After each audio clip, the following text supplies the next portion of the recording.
On July 25th of 2017, on the Emerald Princess cruise ship, a murder mystery night was happening when some guests heard what sounded like real screaming. They brushed it off as being a part of the game, but to their surprise, those screams they heard were real, and what actually happened was much more shocking than anyone could have realized. This is the twisted case of Kristy Manzanares. Hello, friend, and welcome to High Time Crime. My name's Joel, and on here I specialize in true crime and also being an animal expert.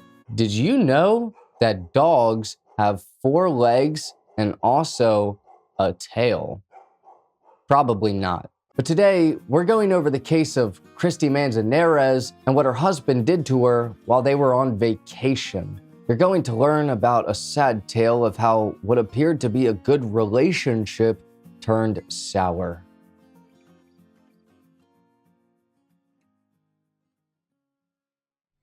For our story, we're heading to... Wait a moment. We're not heading to anywhere. We're hopping on a cruise ship.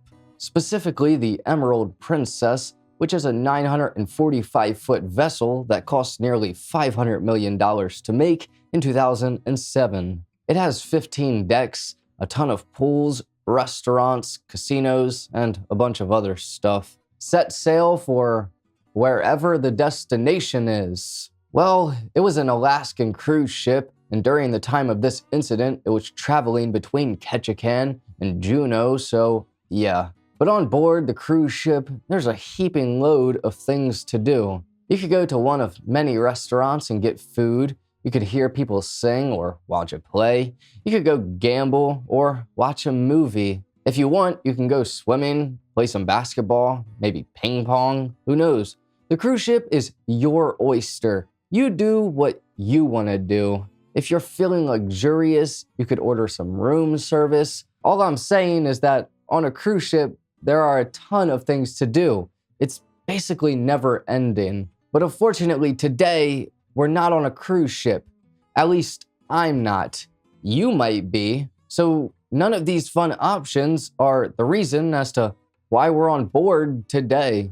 Kristy Lee Hunt Manzanares was born on October 30th of 1977 to Jeff and Carrie Hunt. Being brought into the world at 3 pounds 6 ounces, she was a small baby raised in Salt Lake City, Utah, and had a really good life growing up. She loved to ride her bike to the swimming pool with her dog Cinder, and also spending time with her parents, her grandma Edna, and her brothers Dallas and Cody. By the time that Kristy got to high school, specifically Easton Carbon High School, she participated in multiple sports and clubs. She was a first-place winner at the Utah State FCCLA competition, which is a leadership conference that promotes personal growth and leadership development through family and consumer sciences education. In high school, Kristy met a man named Kenneth Manzanares.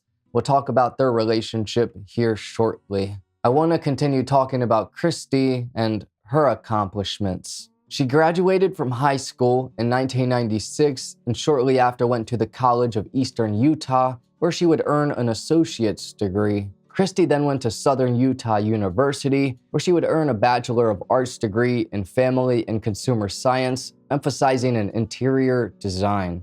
After college, she worked as a design consultant and would really look forward to showcasing what she could do with homes. Kristy worked for the Summit Sotheby's real estate agency as a real estate agent, and she was extremely successful. She was involved in numerous sales and high-end developments. She also served as the chairwoman of the Programs and Socials Committee for the Washington County Board of Realtors. Not only that, but Kristy also participated on the Women's Council of Realtors and the Utah Association of Realtors Convention Committee. So in other words, Kristy was very involved in the real estate world, and she was very good at it. She's remembered as having an infectious, beautiful smile with a sweet, compassionate soul, and that everyone who came in contact with her felt important, special, and she would put a smile on their faces. Now, going back a bit to high school is when she met the love of her life,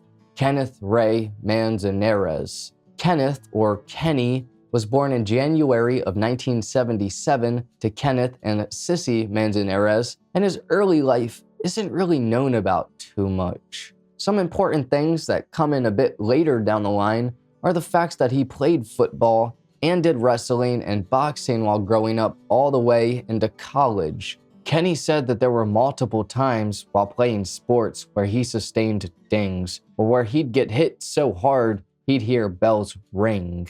But sometime in high school, he met Kristy and they became high school sweethearts. Everyone who knew the couple said that they were infatuated with each other. Literally, from the moment that they met, it was like they were destined to be.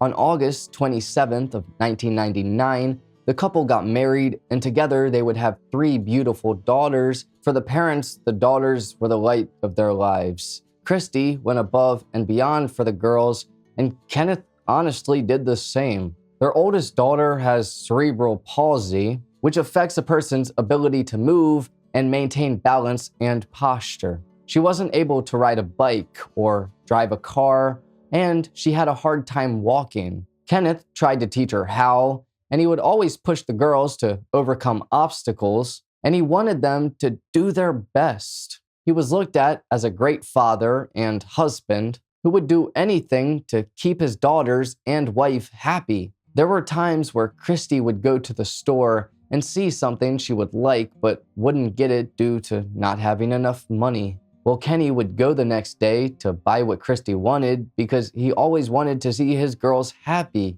He would videotape the girls when they were younger, learning how to ride bikes, swim, play sports. When Kristy obtained her real estate license and got an official sign, it was posted at a golf course. Kenny loved golfing, and he played at this golf course. And when the signs were put up, he was so proud that he took photos and showed everyone. He would stay up late with his daughters to help them study, and if they'd cry about a situation, Kenny would be right there crying with them. For a job, well, he had a bunch over the years, including being a bail bondsman at one point. Literally, by every single person's account, Kenny and Kristy's relationship was basically perfect and very loving. They were looked at as having a happy, healthy marriage, were very close, and people admired them for it.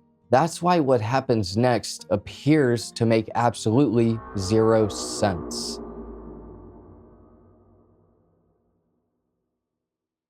First, we're going to travel back a bit to the late 90s to early 2000s. During this time, Kenny Manzanares was playing football in college. As part of a weightlifting regimen, he started taking prescription steroids, though I'm not sure if they were prescribed to him. A few years would pass, and in 2008, Kenny started injecting himself with testosterone and was prescribed phentermine because he was gaining weight at a rapid rate. Nearly 7 years later, he was prescribed phentermine, testosterone, Zofran, an anti-nausea drug, hydrocodone for pain, and was also taking a ton of over-the-counter supplements. It was around this time that Kenny started to become very paranoid, depressed, and felt isolated from his family. Many friends and family noticed this after he would go over their houses to watch football games or go on vacations with them. On December 6th of 2016, Kenny was evaluated for ADD, and he was prescribed 20 milligrams of Adderall daily. 3 weeks would pass, and on December 27th, his dosage was increased to 30 milligrams. By this point, and up until what's about to happen next, Kenny was taking testosterone, Adderall, phentermine, potassium chloride, HCG injections, methylcobalamin, sildenafil citrate, hydrocodone, acetaminophen, and a ton of random supplements. In other words, he was on a very interesting cocktail that didn't help with his brain function, which he had a problem with, and we'll talk about that a little later. But now it's time to talk about what happened on the Emerald Princess cruise ship in 2017. For Kenny and Kristy's 18th wedding anniversary, the both of them decided to go on a cruise and bring with them their 3 daughters and Kristy's parents and brothers. It was a large family vacation, and they were all looking forward to a fun week of traveling. A friend of Kenny's named Jose talked to Kenny the night before the cruise, and he said that Kenny was excited. Jose said that neither him or his wife saw even a slight hint of any violence or anger brewing. On July 23rd of 2017, the family boarded the Emerald Princess cruise ship in Seattle. Kenny and Kristy were staying in a balcony room that was attached to another room where some family were staying. While July 24th was spent pretty normal, it was a day out at sea, and so the family just had fun. The next day, on July 25th, everything would completely change, and for the absolute worse. This day, the cruise ship docked at Ketchikan, and the family went on a fishing excursion. They had a lot of fun. Everything appeared to be normal, and other guests saw them as being relaxed and having fun. By the time the family got back to the cruise ship, Kenny started drinking a lot, and Kristy was very annoyed. It was now nighttime, and ironically, there just so happened to be a murder mystery night going on that people were playing. Kristy decided to go back to their room, and Kenny followed, so did 2 of their daughters. They arrived to the cabin at about 8:50 p.m. Kenny admitted to Kristy that he had been drinking, and she became enraged about this and was tired of his behavior. She told him that she was done with him and wanted a divorce and wanted him to leave the ship at the next port so he could get back to Utah. Kristy kept saying that she's done with Kenny and that she knew he'd find a way to ruin this trip. Kenny then told his daughters to get out of the room, and so they did and joined some other relatives in their cabin. Kenny then locked the door. A few moments would pass, and all of a sudden, Kristy started screaming in horror, begging for Kenny to stop. The daughters, in a panic, tried getting back into the room, but Kenny yelled, "Don't come in here. I mean it." The daughters and other family members could see from their balcony that Kenny was holding Kristy down and beating her. The girls then ran and tried to get help from crew members. Meanwhile, Kristy's brother Dallas sprung into action. He climbed from the balcony over to the next door, and he saw Kristy unconscious. He asked Kenny what happened, and Kenny replied, "She wouldn't stop laughing at me." Then Kenny tried dragging Kristy to the balcony in an attempt to throw her over. Dallas was able to stop him, but it was too late. Kristy was gone. Afterwards, supposedly Kenny ran out of the room and tried jumping off a bunch of balconies, but security was able to stop him, and he then said, "My life, it's over. How I could do that to her is beyond me." At 9:03 p.m., medical personnel arrived to the room and officially pronounced Kristy dead. This whole ordeal took a total of 13 minutes. Afterwards, guests said that the daughters of Kenny and Kristy were crying, saying that they want their mommy, and it's just so sad. About 10 hours later, the cruise ship docked, and the FBI was waiting to arrest Kenny. It was immediately known what had happened, but it was just very surprising. For the most part, Kenny and Kristy got along very well, or so it appeared to the outside world. Remember, things are not always as they seem. Kenny had anger issues and was known to punch walls and restrain Kristy by pushing her shoulders to force her to sit down. He had apparently done this to her during that night, and law enforcement found out a lot of things about Kenny. First off, the night that this happened, Kenny had taken double his prescribed amount of testosterone, which likely resulted in a manic switch. Kenny also had a scan done of his brain, and he was found to have a few brain abnormalities not common in 40-year-olds. He was given a bunch of neuropsychological tests, and it was found that he had impairments with attention, perseveration, impulsivity, and impaired mental flexibility, which are all common with someone who has bipolar disorder and brain damage. The brain damage that Kenny suffered was likely attributed to his years of playing football. What investigators think happened is that Kenny's double dosage of testosterone, his brain injury, and other drugs he was taking mixed with alcohol had completely flipped a switch inside of him, causing him to snap. So while Kenny was in court, his attorneys asked for a reduced sentence and wanted him to do only 7.5 years, which is absurd to think about. But due to those issues that I stated and the fact that they believe it wasn't premeditated, that Kenny acted out of impulse due to Kristy saying she wanted a divorce and for him to get off the boat, one of the couple's daughters wrote to the courts telling them that the girls need their father and how great he was and how they lost their mom and don't want to lose their dad as well. Kenny had one older sister named Teresa, and she also wrote to the courts claiming how great of a man Kenny was and how he'd always be there. Even with these letters and the court's knowledge of the situation, Kenny was sentenced on June 4th of 2021, pleading guilty to second-degree murder nearly 4 years after the incident, but that's not where it ended.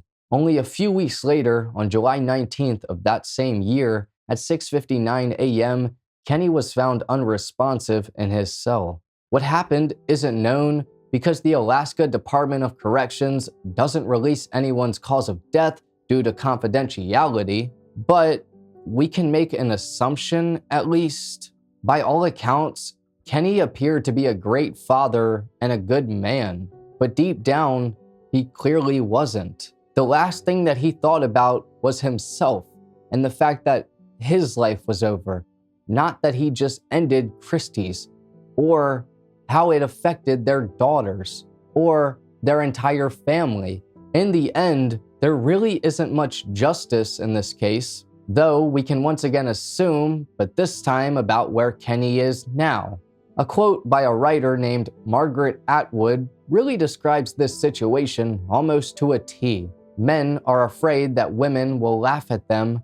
Women are afraid that men will kill them. But laughing doesn't warrant a death sentence. Kristy was a phenomenal mother who did all she could to provide and support her daughters and family in general. She had no idea that what was her dream vacation would have been the end of her life.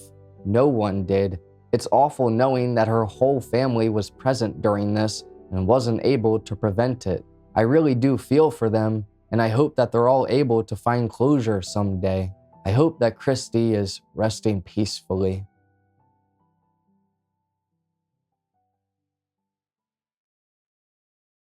But anyways, thank you for watching this episode of High Time Crime. If true crime is your thing, then please subscribe and hit the like button because that's all we do. I also have a second account with my brother named Horrifying, where we tell stories about everything paranormal. This includes true crime, mysteries, and things that are just downright spooky.